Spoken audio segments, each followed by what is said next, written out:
Welcome channel. Anne Hathaway never deserved the hate. Anne Hathaway proves time and time again that she is one of the most versatile actors of her generation, so why has she gotten so much hate? It is always both fascinating and disheartening to see which Hollywood icons become the target of backlash for little to no reason, as Anne Hathaway has in recent years. While occasionally a poorly worded comment or a disappointing new project can be enough to seemingly harm someone's reputation, the internet often turns its wrath on certain stars simply because they are popular. Anne Hathaway has won an Oscar for Les Misérables, starred in many acclaimed and successful films, had a recent comeback in independent films, and is set to star alongside Jessica Chastain in the US version of Mother's Instinct. It's truly a baffling case in which she never should have gotten the hate in the first place. Like many actresses of her generation, Anne Hathaway was a Disney star who had to do years of more serious work to be treated seriously by the industry. While romantic comedies are much more demanding for performers than it may seem, Hathaway wasn't seen as a legitimate actress until she started making bolder choices, working with established auteur filmmakers. It's here that Hathaway truly showed her range, and it's impressive that she's managed to navigate through different genres as of late. Her heartbreaking role in James Gray's underrated autobiographical film, Armageddon Time, and her work with William Oldroyd on Eileen, it's clear that Hathaway is making a comeback even though she's never truly left. Anne Hathaway's early roles emphasized her dramatic ability. The Princess Diaries is not a movie that should have worked on paper. There have been more than a few attempts to tell live-action versions of beloved fairy tales, and generally the consensus has been that these stories work better in animation. The Princess Diaries had to have a modern perspective of the genre without losing its PG audience, yet also had to satisfy audiences that wanted to see a legitimate rom-com. It's basically a miracle that the film worked, yet it did so because of Hathaway's magnetic personality. She has a bubbly sense of charisma as the empathetic teenager Mia Thermopolis, capturing the humble nature of good leadership that made her truly worthy of becoming a princess. While it's impressive that Hathaway was able to lead a major film in her debut role, it's even more incredible to see how quickly Hathaway maintained, and then subverted, that same image. Although Hathaway followed up The Princess Diaries with this similarly successful Cinderella adaptation Enchanted, she recognized the stigma that would come with replicating the same cutesy character once she had aged out of the roles. There's a short lifespan in the careers of young breakout stars, as it's easy for their profile to decline if they are unable to show a diversity in their work.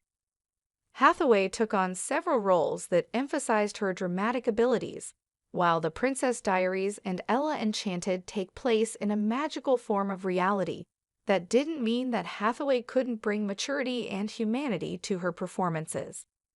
While Havoc ultimately didn't become a classic of any sorts, it showed how committed Hathaway was to edgy, potentially upsetting material. However, she did get the chance to star in a masterpiece with her brief, yet unforgettable turn in Ang Lee's Brokeback Mountain, in a role that requires her to show quiet dignity and unacknowledged heartbreak. Hathaway exemplified the unspoken yearning of a woman harboring a long-kept secret. Anne Hathaway quickly shed her reputation as a Disney starlet. While her early projects could be described as rom-coms of sorts, they were more situational in nature and didn't require Hathaway herself to show how humorous she could be.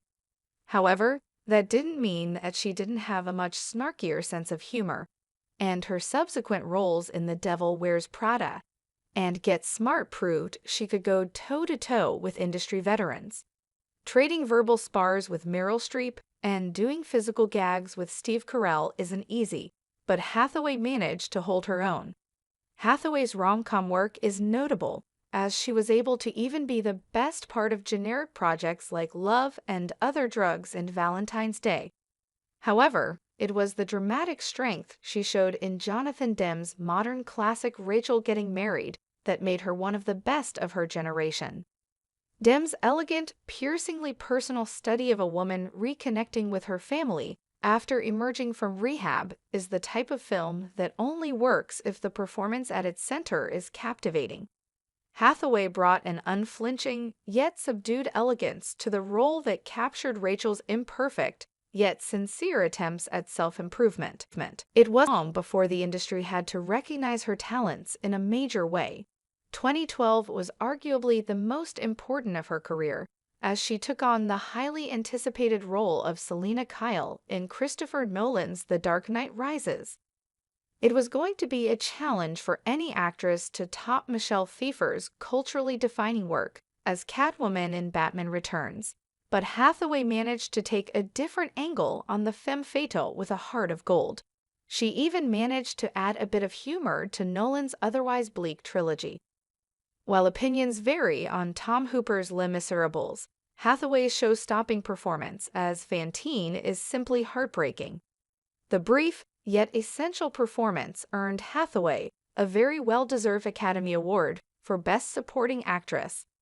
Hathaway improves every project she's in.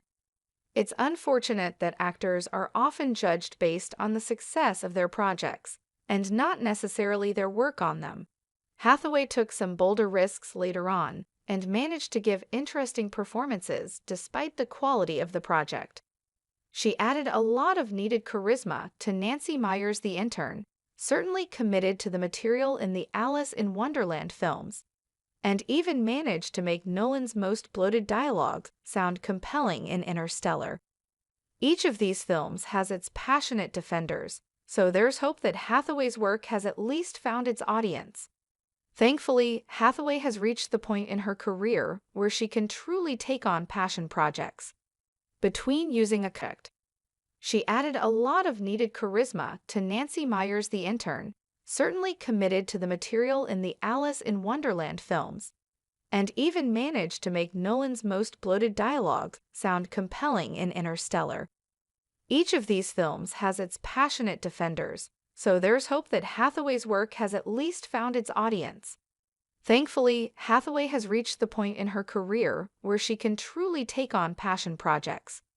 Between using a kaiju story as a metaphor for alcoholism in Colossal, engaging in an important discussion about the DuPont scandal in Dark Waters, and humanizing a complex working-class mother in Armageddon Time, Hathaway's enthusiasm for non-mainstream projects has led to the most interesting period of her career.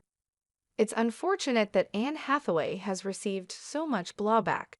Perhaps critics took issue with the fact that she was in Robert Zemeckis' The Witches or the disastrous Netflix Sundance vehicle The Last Thing He Wanted, but her performances in either of those streaming bombs shouldn't be conflated with their negative quality overall.